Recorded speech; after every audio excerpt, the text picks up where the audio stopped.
A Viridian Gate space station hung in the darkness like a steel flower, its 8 arms reaching out into the void. Inside the command center, Admiral Daeho Kim stared at the tactical display with tired eyes. 300 enemy warships surrounded his station. The Krath Empire had finally come, just as the intelligence reports had warned. "They're hailing us again, sir," Captain Minji Park said from her station. Her voice was steady, but Daeho could see the tension in her shoulders. They had been through the same routine for the past 6 hours. "Put them through," Daeho said. The view screen flickered to life. The Krath commander appeared, his 4 eyes blinking in sequence. His translator rendered his words in flat, emotionless tones. "Humans of the Viridian Gate, you have 48 hours remaining. Surrender your station and your territory, or we will destroy you. This is your final warning."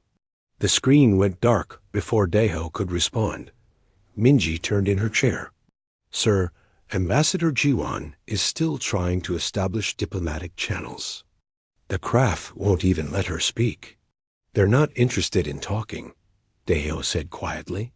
He walked to the observation window and looked out at the enemy fleet. Each Krath warship was massive, bristling with weapons that had conquered 70 star systems. Humanity had nothing that could match them in direct combat. Everyone in the command center knew it. Chief Engineer Hyan Lee approached from the engineering bay, wiping grease from his hands.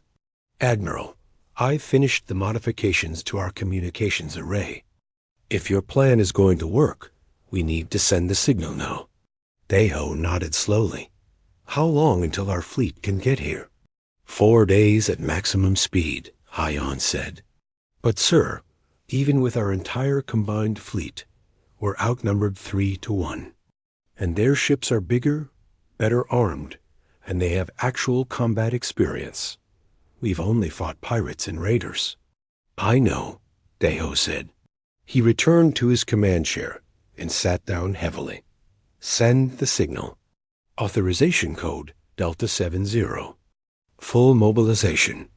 Minji's fingers flew across her console. "Signal sent, sir. The fleet will receive it within the hour." She paused. "Sir, what exactly is Fleet Doctrine 07? "I've never heard of it." A slight smile crossed Daeho's face. "That's because we only finalized it 3 months ago. It's not about fighting, Captain. It's about winning without fighting." Before Minji could ask what he meant, alarms blared across the command center. A junior officer called out, "Sir, the Krath are moving." 5 ships breaking formation, approaching the station. "Battle stations," Daeho ordered calmly, "but hold fire. Let's see what they want." The 5 Krath warships glided closer, their hulls dark against the stars. They stopped just outside weapons range, hanging there like patient predators. For several minutes, nothing happened. Then Ambassador Jiwan's voice came through on the command channel. "Admiral, I'm receiving a communication from the Krath. They want to meet face to face. They say it's about our surrender terms." "Tell them I'll send you with a security detail," Daeho said. "No, sir. They specifically asked for you." The command center fell silent. Every eye turned to the Admiral. Daeho stood up and straightened his uniform. "Prepare a shuttle. Captain Minji, you have command while I'm gone. If anything happens to me, execute protocol haunting exactly as we planned."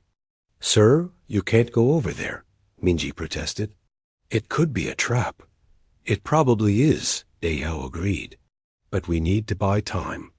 Every hour we delay is an hour closer to our fleet arriving." 30 minutes later, Daeho found himself in a Krath conference room, sitting across from their Supreme Commander Talver. The alien was larger than he had appeared on screen, his 4 arms folded across his chest in what Daeho's briefing materials had identified as a posture of absolute confidence. "You are the leader of this station?" Talver asked. "I am." "Then you understand your situation. We have conquered 70 systems. Your entire species controls only 8. You cannot win this fight. I understand the mathematics, Dio said calmly. But I have a question for you, Commander. How much do you know about humanity? Talver's translator made a sound that might have been laughter. We know you are young, weak. Your ships are slow. Your weapons are primitive. You have fought no real wars. He leaned forward. We know everything we need to know. I see, Deo said. He stood up slowly. Then let me tell you what we know about you. We know you are from the 4th planet of the Krath Prime system. We know your empire is built on military conquest, but that you haven't faced a peer opponent in 37 years. We know your ships rely on fusion reactors with a specific radiation signature that we've been tracking for months. And we know that your fleet here is commanded by you, Talver, who has won 12 campaigns, but lost one. Deho paused. Would you like me to tell you about the campaign you lost? For the first time, Talver's confident posture wavered. His 4 eyes blinked in rapid sequence. How do you know these things? The same way we know that 3 of your ship captains are unhappy with your command style. The same way we know your supply lines are stretched thin. The same way we know that your empire's central government is worried about overextension. Deho walked to the door of the conference room. You said you know everything about us, Commander, but we actually know everything about you. Think about that during the next 48 hours. He left before Talver could respond.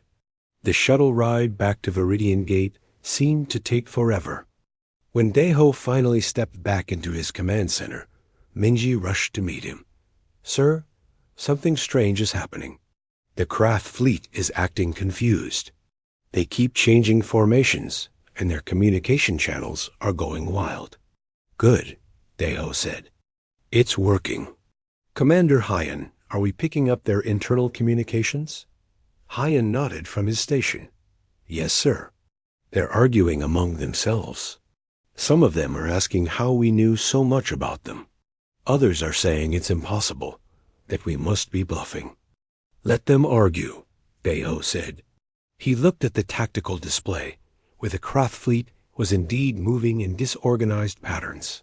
Captain Minji, begin Phase 2. I want every piece of intelligence we've gathered on the Krath broadcast on their frequencies. Names, dates, battle records, everything. Let them know we've been watching. Sir, won't that make them angry? A young officer asked. No, Deho said quietly. It will make them afraid. Fear is more powerful than anger. Fear makes people make mistakes. As the command crew began their work, Deho returned to the observation window. Somewhere out in the darkness, humanity's fleet was coming. But they wouldn't need to fire a single shot if this worked.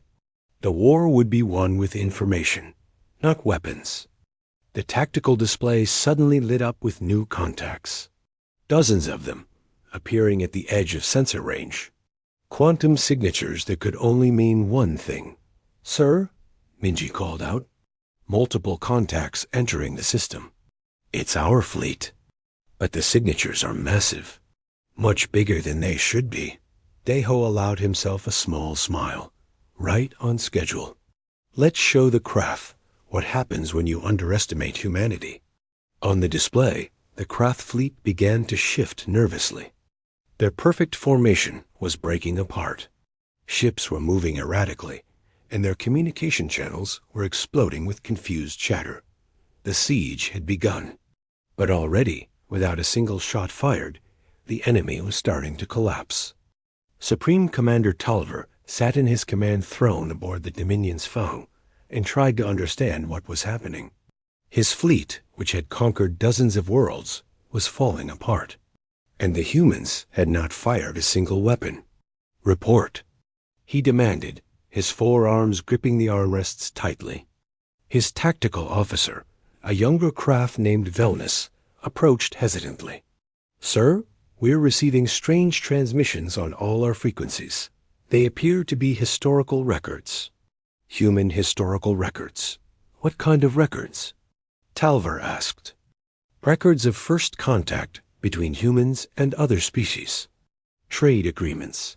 cultural exchanges, scientific cooperation. Wellness paused, his translator struggling with the next words. And records of one incident where an alien species attacked a human colony world. Show me. The main display lit up with translated text and images. Talver read through the records quickly. The humans had encountered 17 different alien species over their 300-year space age. 16 times, they had established peaceful relations, trading partners, research collaborations, even military alliances against common threats. But the 17th species, a group called the Vex Raiders, had attacked a human agricultural colony. 3,000 human civilians had died in the raid. What followed made Talver's blood run cold. The human response had been swift and absolute. Within 48 hours, every Vex Raider base, ship, and outpost had been destroyed. The Vex had ceased to exist as a species, not enslaved, not conquered, simply erased. This must be propaganda, Talver said, but his voice lacked confidence. They're trying to frighten us. Sir, another officer called out. The transmission is continuing. They're now broadcasting technical specifications. Our technical specifications. Reactor configurations, shield harmonics, weapon frequencies. Everything. That's impossible. Talver stood up from his throne. Our security is absolute. No one could have gathered this information. Sir, they're also broadcasting personal files. Names of our crew members, service records, family information from our home worlds. Talver felt something he had not experienced in decades. Fear. True, cold fear. How long have they been watching us? Across the system, on a small human stealth ship that the craft sensors could not detect, Commander Ji Hee-song smiled. She was young for her rank, only 32, but she had spent the last 6 weeks watching the craft fleet. Her ship, the Silent Witness, was equipped with the most advanced stealth technology humanity possessed. How are they reacting? She asked her communications officer. Exactly as Sun Ho predicted, Yuna Shin replied. She was monitoring craft communications from her station. Their internal channels are chaos. Ship captains are demanding answers. Some are questioning whether they should continue the attack. Sun Ho Kang walked over from his workstation. He was a specialist in psychological warfare, and this entire operation had been his design. The craft culture is built on certainty, he explained to the bridge crew. They believe in absolute victory through superior force. Doubt is poison to them. Once they start questioning whether they can win, their entire command structure begins to fail. But we haven't lied to them, Ji said. Everything we've sent them is true. That's what makes it so effective, Sun Ho replied. They can verify every piece of information, every name, every technical specification. And when they realize it's all accurate, they have to face the truth. We've been watching them for months. We know everything about them, and they know nothing about us. Yuna looked up from her console. Commander, we're receiving new orders from Admiral Dahil. He wants us to begin Phase 3. What's Phase 3? A junior officer asked. Sun Ho's smile widened. Personal messages. Back on the Dominion's Fang, Talver received a private communication on his command channel. A channel that should have been completely secure and known only to him and the Empire's Central Command. The message was simple. It was his name. His full name, including the clan designation, it was kept secret for security reasons.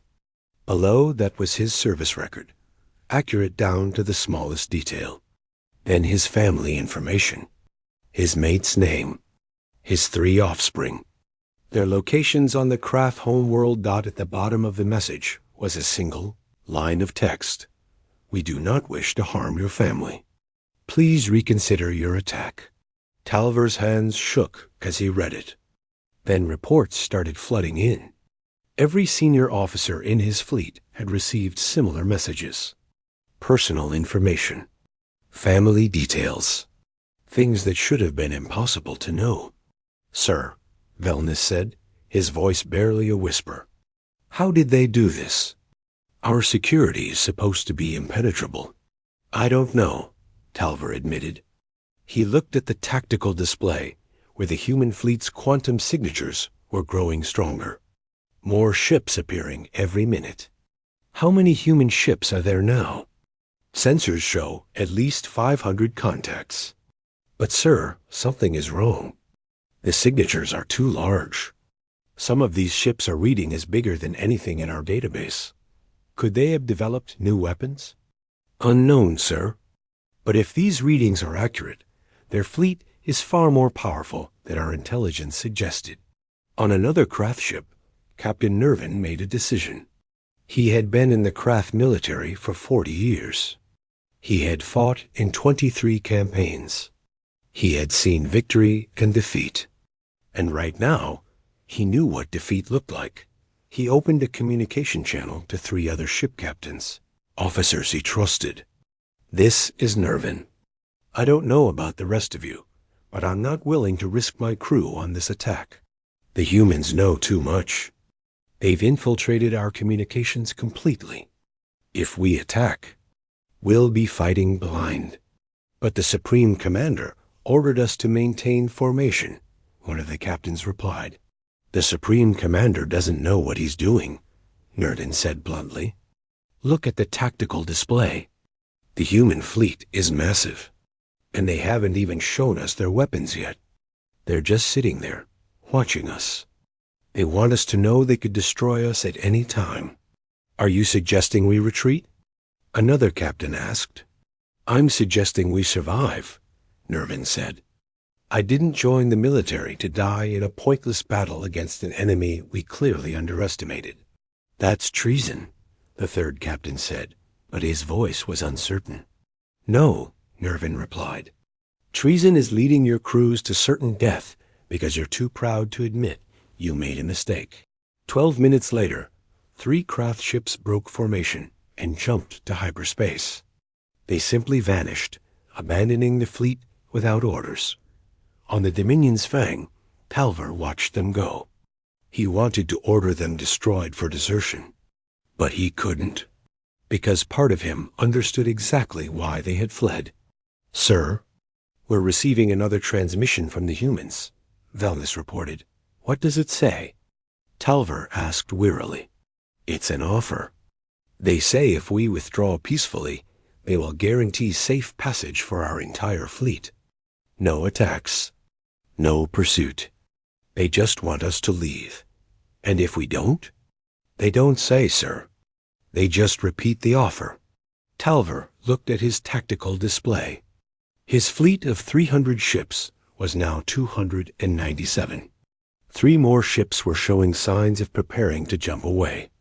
His communications channels were full of frightened officers asking questions he couldn't answer, and the human fleet kept growing.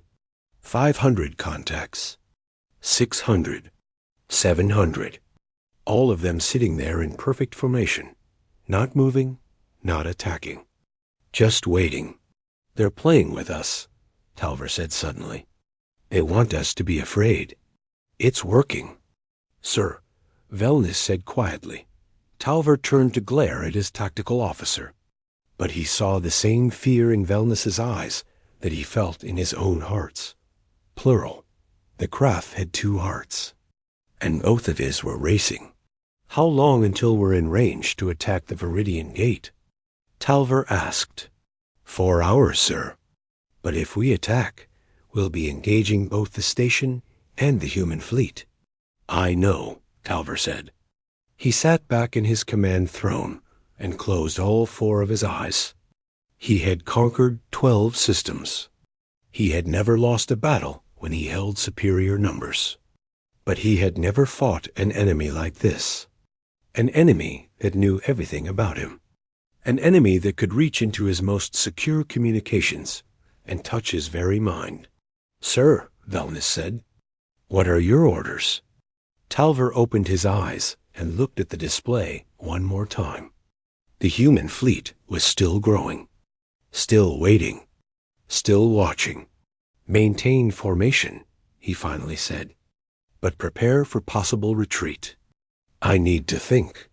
On the silent witness, Commander Jihi received confirmation that her messages had been received. She turned to Sunho. It's working. The craft are fracturing. Some ships have already fled. The rest are confused and afraid. Good, Sunho said. But we need to push harder. The main fleet is about to arrive. When they do, we need the craft to be on the edge of complete collapse. What's next?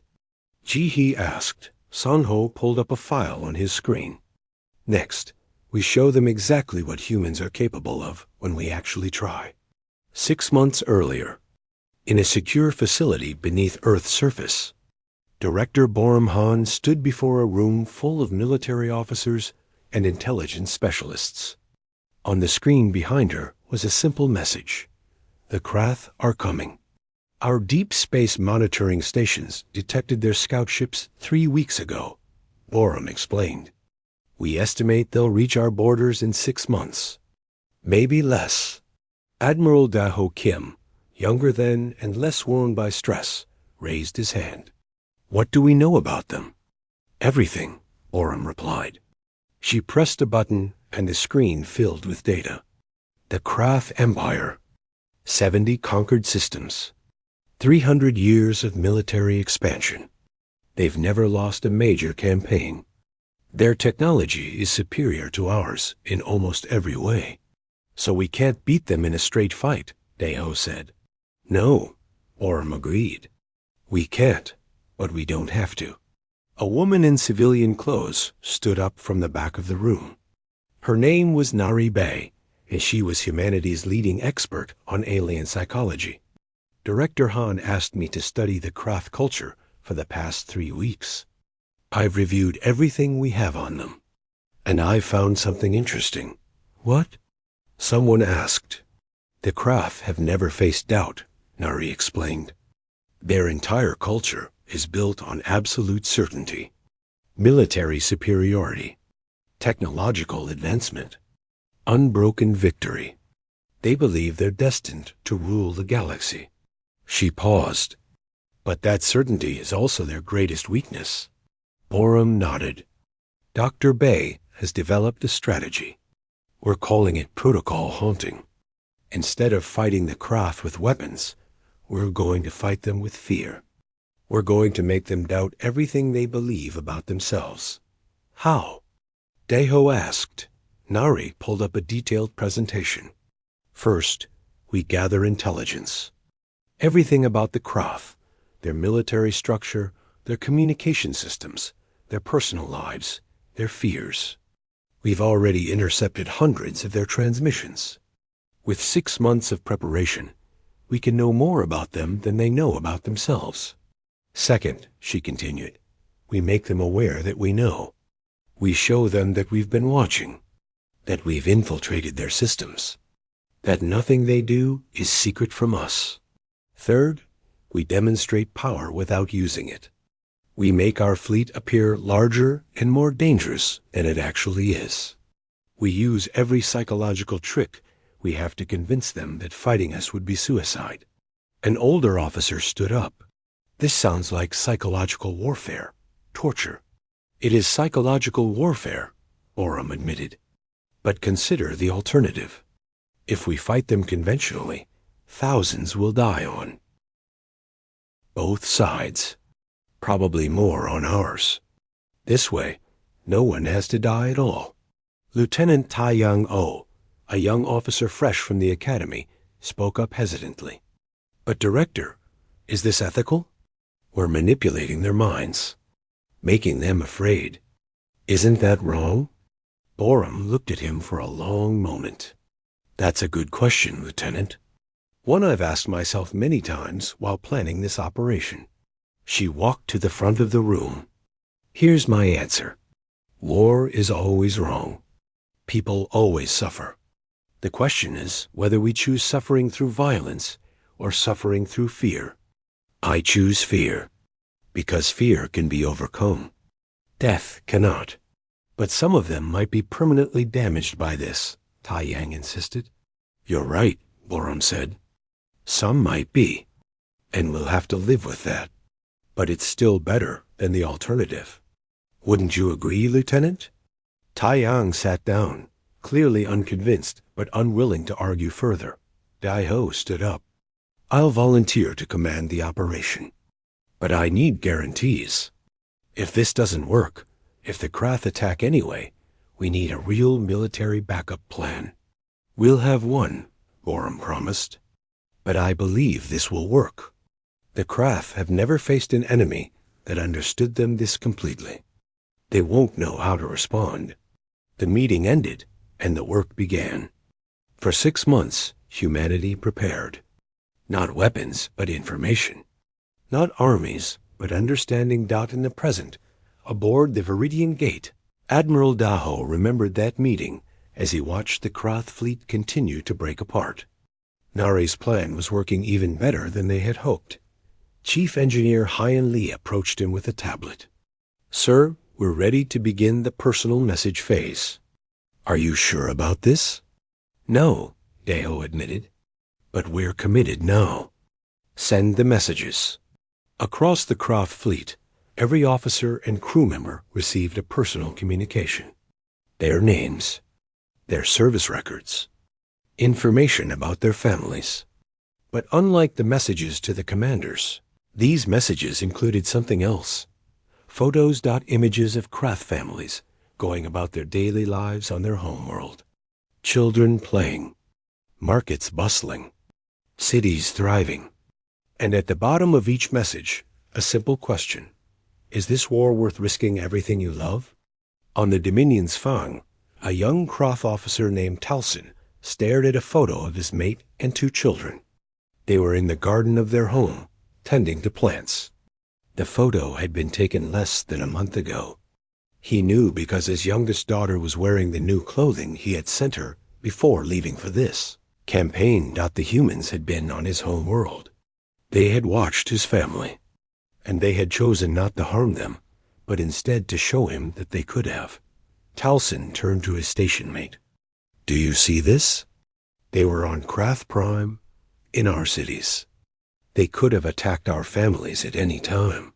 But they didn't, his companion replied, staring at his own message. They just watched. That's worse, Talson said. Don't you understand? They could have hurt our families, but they chose to show us mercy. What kind of enemy does that? Across the fleet, similar conversations were happening. Fear was turning into confusion. Confusion was turning into doubt. And doubt was turning into something the Krath had never experienced before. Respect for an enemy they had planned to destroy. On the Silent Witness, Commander Ji-hee watched the results of their psychological campaign. The Krath internal communications are getting quieter, Yuna reported. I think they're starting to shut down. Emotionally? Ji-hee asked. Yes, they're overwhelmed. Some ships have stopped responding to command orders altogether. Others are just sitting there, not moving. Soon-ho reviewed the data on his screen. We need to be careful. If we push too hard, some of them might snap and attack out of desperation. We need to give them a way out that preserves their dignity. How do we do that? Ji-hee asked. We tell them the truth, Sun-ho said. We explain that we never wanted this war, that we respect their culture and their people, that we only defended ourselves because we had to, and we offer them genuine peace. Ji-hee nodded slowly. Prepare the message. But first, let's wait for the main fleet to arrive. They need to see our full strength before they'll accept surrender.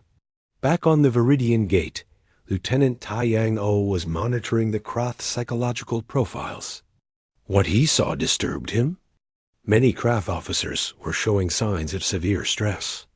Panic attacks, paranoia, complete emotional breakdowns.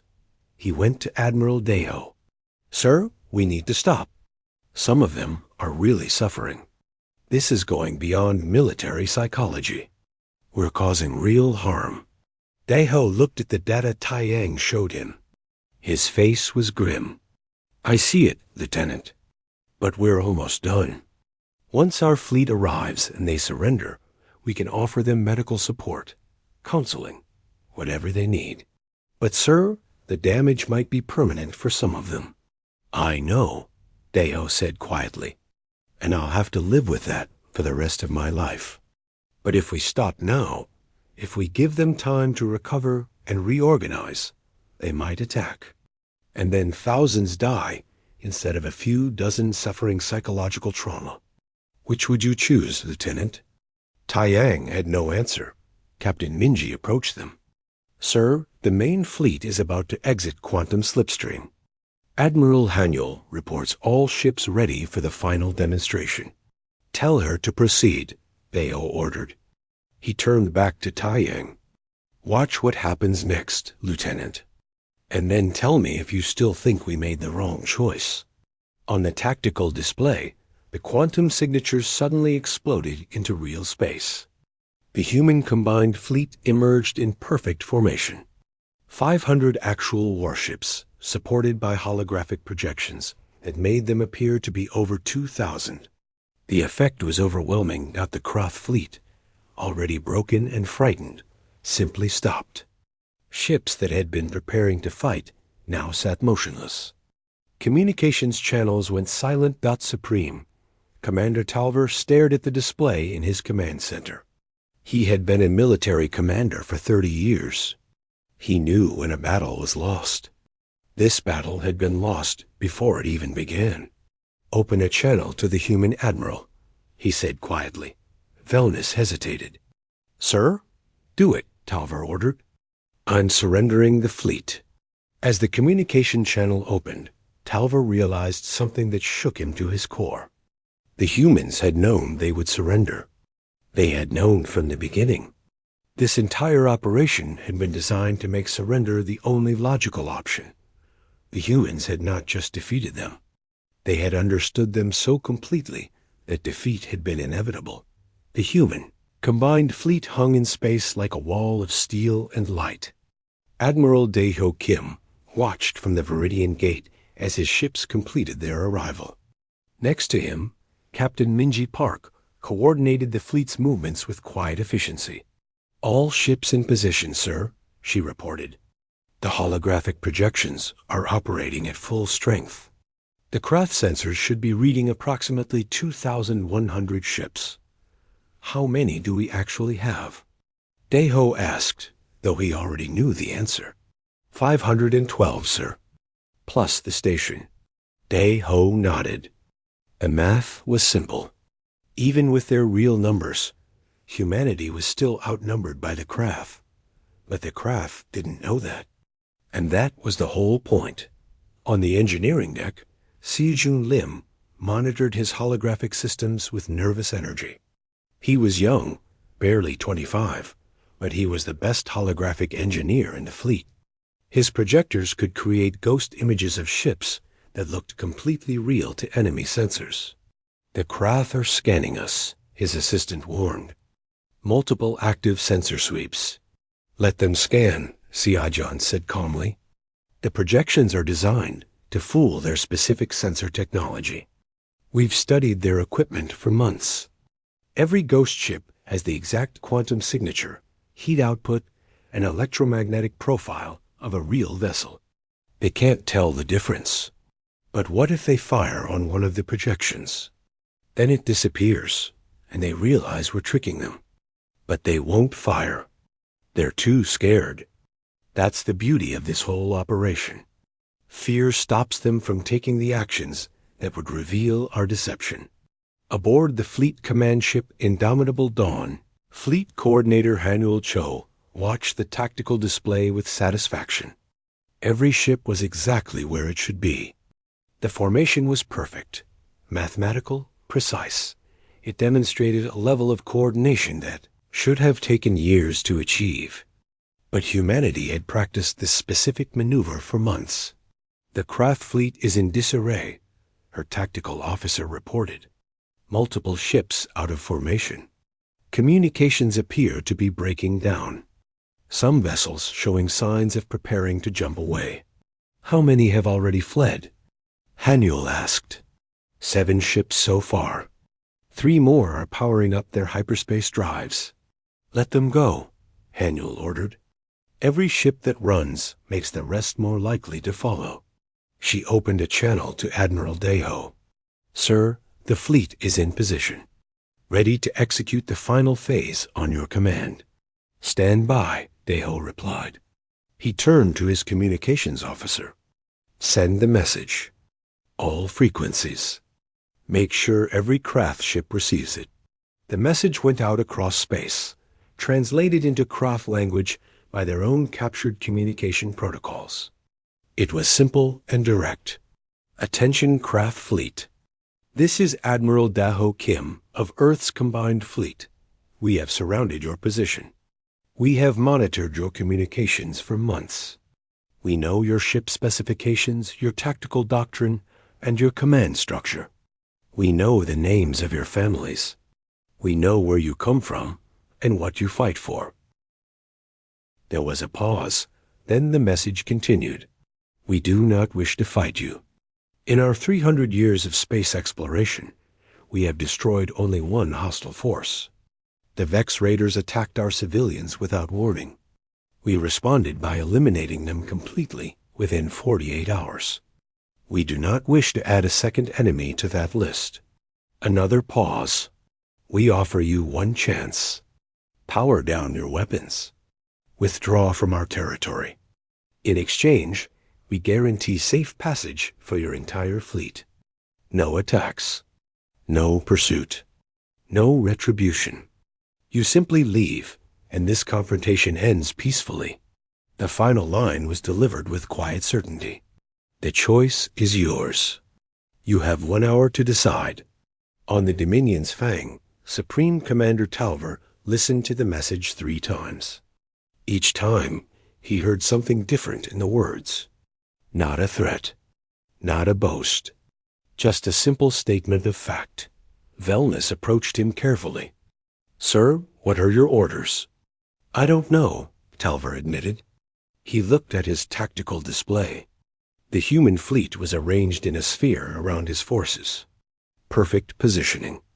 Perfect coordination. It was beautiful in a terrifying way.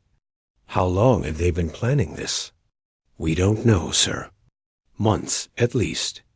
Maybe longer. They knew we were coming. Talver said slowly. They knew exactly when we would arrive, how many ships we would bring, and how we would attack. They prepared for us specifically. Yes, sir. Talver stood up from his command throne and walked to the observation window. Out there in the darkness, human ships waited. Real ships and ghost ships, but he couldn't tell which was which. It didn't matter. Even if half of them were fake, humanity still had the advantage. They knew everything about the craft, and the craft knew nothing about them. How did we fail so completely? Talver asked quietly. Our intelligence services are supposed to be the best in the galaxy. The humans are better at hiding, Velnus suggested. Or maybe they're just better at watching. No, Talver said. It's more than that. They understand us. They know how we think. They know what frightens us. They've studied our psychology and turned it into a weapon. He turned back to his tactical officer. What would happen if we attacked? Velnus checked his calculations. Given their numbers and positioning, we would lose approximately 80% of our fleet before we could even reach the Viridian Gate, and that's if their weapons are only as good as ours. If they're better, which seems likely given everything else, we might lose everything. And if we retreat, we live. We report back to the Empire. We warn them about humanity's capabilities.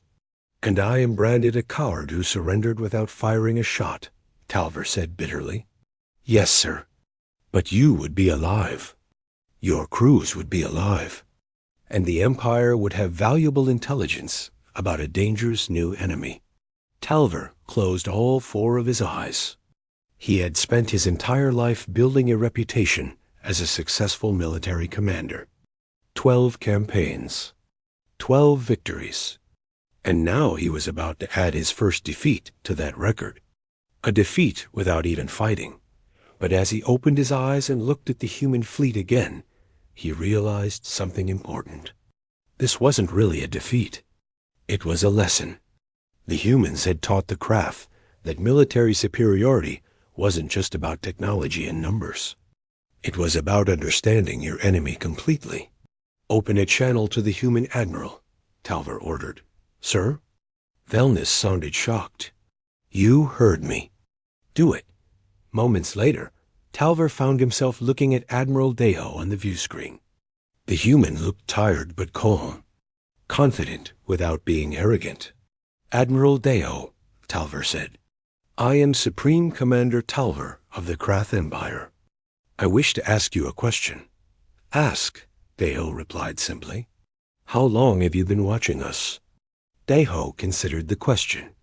Our deep space monitoring stations detected your scout ships 6 months ago. We began gathering intelligence immediately. We've monitored every communication, tracked every ship movement, and analyzed every piece of data we could collect. We've been watching you for half a year. And you knew we would attack? Yes. Your empire's pattern is consistent. You scout. You evaluate. You conquer. We knew you would come here eventually. Talver felt something like respect mixing with his fear. You prepared all of this in 6 months? We prepared all of this because we had no choice, Deho said. Your military is stronger than ours. Your technology is better. Your empire is larger. If we fought you directly, we would lose. So we found another way to win. By making us afraid, Talver said. By making you understand the cost, Deho corrected. We showed you that we know everything about you. We showed you that we can reach into your most secure systems. We showed you images of your families, not to threaten them, but to remind you what you're fighting for. And we showed you that we're willing to defend ourselves with every tool we have. Talver was silent for a moment. Would you have actually fired if we hadn't surrendered? Deho's expression didn't change. Yes, but we spent 6 months ensuring we would never have to. That was the point of all this. To win without killing anyone. Some of my officers are suffering psychological trauma from your tactics, Talver said. Is that not killing? It's harm, Deho admitted. And I regret it. When this is over, we'll offer medical support to anyone who needs it. Counseling, treatment, whatever we can do to help them recover. But I don't regret preventing a war that would have killed thousands. Talver understood then. The human admiral wasn't a monster. He was just someone who had made a difficult choice and was willing to live with the consequences. I'm ordering my fleet to stand down, Talver said. We will power down our weapons and withdraw from your territory. But I want your promise that you will provide safe passage. You have it, Deho said immediately. You also have my word that we will help your people recover from this experience. We don't want the craft as enemies. We want you as neighbors who understand that humanity is not to be underestimated. I think we understand that now, Talver said quietly. He cut the communication and turned to his crew. All ships, power down weapons. Prepare to withdraw. Across the craft fleet, ships began shutting down their weapon systems. One by one, they prepared to leave. The siege was over, and not a single shot had been fired. 3 weeks after the Krath fleet withdrew from human territory, Ambassador Jiwan Choi sat in a conference room aboard a neutral station. Across from her were 5 Krath diplomats, including one she recognized.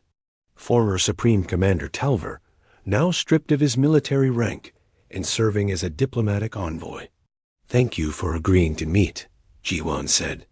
Her translator rendered her words into the Krath language. I know this must be difficult for you. Talver's 4 eyes blinked slowly. Difficult is a mild word, Ambassador. My fleet surrendered without fighting. I am seen as a coward by many in the Empire. But I am here because someone must speak the truth about what happened. One of the other Krath diplomats, a female named Silvira, spoke up. We want to understand your methods. Your military defeated us without firing weapons. The Empire needs to know if you will use these tactics again. That depends on whether you attack us again, Jiwan replied honestly. Our psychological warfare protocols are defensive measures. We developed them specifically because we couldn't match your military strength. We never intended to use them offensively. But you could, Silvera pressed. You have proven you can infiltrate our systems, manipulate our emotions, and break our military cohesion. That power could be used for conquest. It could, Jiwan agreed. But it won't be. Humanity doesn't want to conquer anyone. We want to be left in peace. Talver leaned forward. Then why show us your power so dramatically? Why not just hide your capabilities? Because hiding wouldn't have stopped you, Jiwan said. You would have attacked. We would have been forced to defend ourselves, and thousands would have died. Instead, we showed you our capabilities up front and gave you a choice. You chose wisely. Meanwhile, on Earth, a woman named Yaren SEO was conducting interviews with the Krath officers who had requested asylum in human territory. 12 Krath had chosen to stay rather than return to their empire. They wanted to understand what had happened to them. Yaren was a human ethicist specializing in psychological trauma. She had volunteered to help the Krath recover from their experience. Now she sat across from a young Krath officer named Talsin, who had been one of the first to break down during the psychological campaign. Tell me what you felt when you received the message with the photo of your family, Yaren said gently. Talsin's hands shook slightly. Terror. Not fear for myself, but fear for them. The humans had been on my whole world. They had watched my mate, my children. They could have hurt them at any time. But they didn't hurt them, Yaren pointed out. They showed you the photo to remind you what you were fighting for, not to threaten your family. I understand that intellectually, Talsin said, but emotionally, I still feel violated. They invaded my private life. They turned my love for my family into a weapon against me. Yaren nodded slowly. That's a fair feeling. What was done to you was a form of psychological manipulation. It was necessary to prevent a war, but that doesn't make it right. You have every right to feel angry and violated. But I also feel grateful, Talsin admitted, because I'm alive. My crew is alive. My family is safe. If we had fought, many of us would have died. The humans gave us a choice and let us live. That's the complexity of what happened, Yaren said. The humans did harm you psychologically, but they also saved your life. Both things can be true at the same time. In another part of Earth, a historian named Junho Park was compiling the official record of the confrontation. He had interviewed dozens of people on both sides. He had reviewed all the communications, all the tactical data, and all the personal accounts. Now he was writing the final summary. The Viridian Gate incident, he typed, represents a turning point in human military doctrine. For the first time, humanity achieved a complete victory through information warfare rather than physical force. The question that must be asked is whether this victory was ethical. He paused and stared at his screen. Then he continued typing. Arguments in favor. No lives were lost. The Krath fleet was given every opportunity to withdraw peacefully. The psychological tactics, while severe, were less harmful than actual combat would have been. Humanity demonstrated that wars could be won without bloodshed. Arguments against. Multiple Krath officers suffered severe psychological trauma. The invasion of privacy was extreme. The manipulation of emotions could be seen as a form of torture. The long-term psychological effects are still unknown. The truth lies somewhere in between. Admiral Deo and his team made a difficult choice. They chose psychological harm over physical death. They chose manipulation over destruction. History will judge whether that choice was right. Junho saved his document and sent it to the human archive with a classification level that would seal it for 50 years. Future generations would have to decide the ethics of what had been done. Back on the neutral station, the negotiations continued. Ambassador Jiwan presented a document to the Krath diplomats. These are the Viridian protocols, she explained. Humanity has agreed to follow these rules regarding psychological warfare. First, we will never use these tactics offensively, only defensively. Second, we will provide full transparency about our capabilities to any species that requests it. Third, we will offer medical and psychological support to anyone affected by our methods. And fourth, we will submit our tactics to review by an independent galactic ethics committee. Selvira read through the document carefully. Why would you limit yourselves like this? You have a powerful weapon. Why reveal it and restrict its use? Because we're not interested in being feared, Jiwan said. We want to be respected.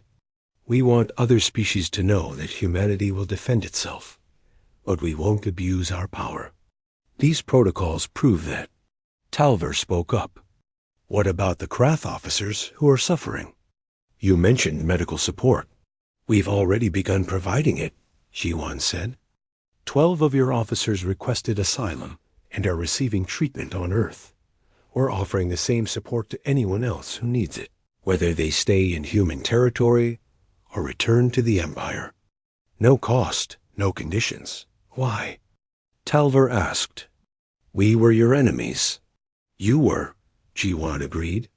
But you don't have to stay enemies. We harmed you to prevent a war. The least we can do is help you heal from that harm. One of the younger Krath diplomats, who had been silent until now, finally spoke. Ambassador Jiwan, may I ask a personal question? Of course. Do humans feel guilt about what you did to us? Jiwan considered the question carefully. Yes, many of us do. Admiral Deho himself has said he will carry the weight of this decision for the rest of his life. We're not proud of using psychological warfare. We're just grateful that it worked and that no one died. But you would do it again if necessary, the young diplomat said. Yes, Jiwan admitted. If the choice is between psychological manipulation and actual war, we will choose manipulation every time. But we will also do everything in our power to avoid both. That's why we're here negotiating a real peace treaty. The negotiations continued for 3 more days. In the end, both sides agreed to a treaty that established clear boundaries, communication protocols, and dispute resolution mechanisms. The Krath Empire agreed not to expand into human territory. Humanity agreed to share certain defensive technologies with the Krath as a gesture of goodwill. But the most important part of the treaty was a simple statement. Both parties acknowledge that war should be the last option, not the first. Dialogue and understanding should always come before conflict. On the day the treaty was signed, Admiral Deho received a private communication from Talver. The former commander wanted to meet one final time. They met in a quiet observation room overlooking the station's docking bay. Through the window, they could see ships from both species coming and going. Trade was already beginning between the two civilizations. You asked me a question when we first spoke, Talver said. You asked if I would have actually fired my weapons if we hadn't surrendered. I remember, Deho replied. I never answered you. So I'll answer now. Yes, I would have ordered the attack. I would have destroyed your station and killed thousands of your people because I believe the Krath Empire was superior and deserved to expand. Talver paused. I was wrong. You weren't entirely wrong, Deho said. Your empire is larger. Your technology is better in many ways. Your military has more experience. You had every reason to believe you would win. But we didn't understand you, Talver said. We saw humans as primitive, weak, unimportant. We never considered that you might be more intelligent than us in ways that mattered more than technology. Intelligence takes many forms, Deho said. You're good at building ships. We're good at understanding people. Both are valuable. Talver turned to look at the Admiral. My question for you still stands. Would you have fired if we hadn't surrendered? Deho met his gaze steadily. Yes, but I spent 6 months making sure I would never have to. That's the difference between us, Talver. You were ready to fight because you expected to win. I was ready to fight only because I had exhausted every other option. I never wanted victory. I just wanted survival. And now? Talver asked. What do you want now? Deho smiled slightly. Now I want what we've achieved. Peace, understanding, a universe where different species can coexist without destroying each other. That's worth more than any military victory. Talver was quiet for a long moment. Then he extended one of his 4 hands.